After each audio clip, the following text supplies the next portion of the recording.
پیامبر صلی الله علیه و سلم میفرمایند احب الاسماء الی الله، محبوب ترین اسم ها نزد خدا دو تا اسم برای پسر، عبدالله و عبدالرحمن. بعد اسامی که با صفت عبودیت باشه، یعنی صفت عبد داشته باشه، نه عبدالعلی،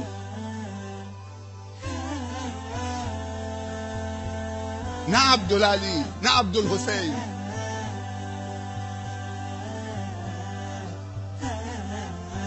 نه عبدالرسول. اینا اسمای شرکیه.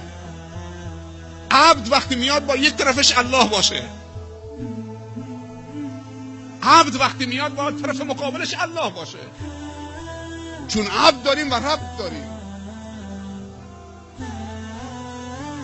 حتی غلام حسین، ما غلام حسین نیستیم، ما غلام حسین نیستیم. اگر قرار باشه ما غلام باشیم، غلام یک نفریم. قل هو الله احد. با عقیده نمیشه بازی کرد. عبد فلان و عبد فلان و عبد فلان. بهترین اسمها عبدالله و عبدالرحمن.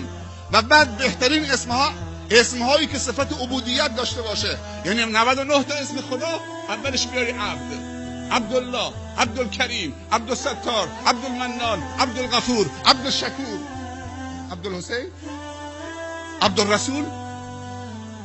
کاری به مذهب ندارم، تو شیعه و سنی هست. عبدالرسول کمه تو سنی ها؟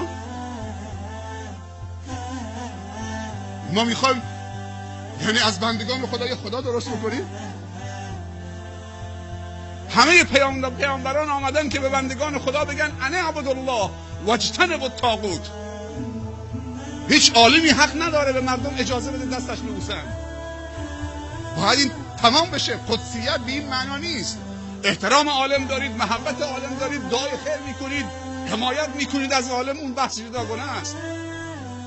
عالم هم به تو خدمت داره میکنه، احترامش جای خودش، اما این که خم بشی دستش ببوسی، خم شدن فقط برای الله. الله اکبر، سبحان ربی العظیم و بحمده، سبحان ربی الاعلی و بحمده.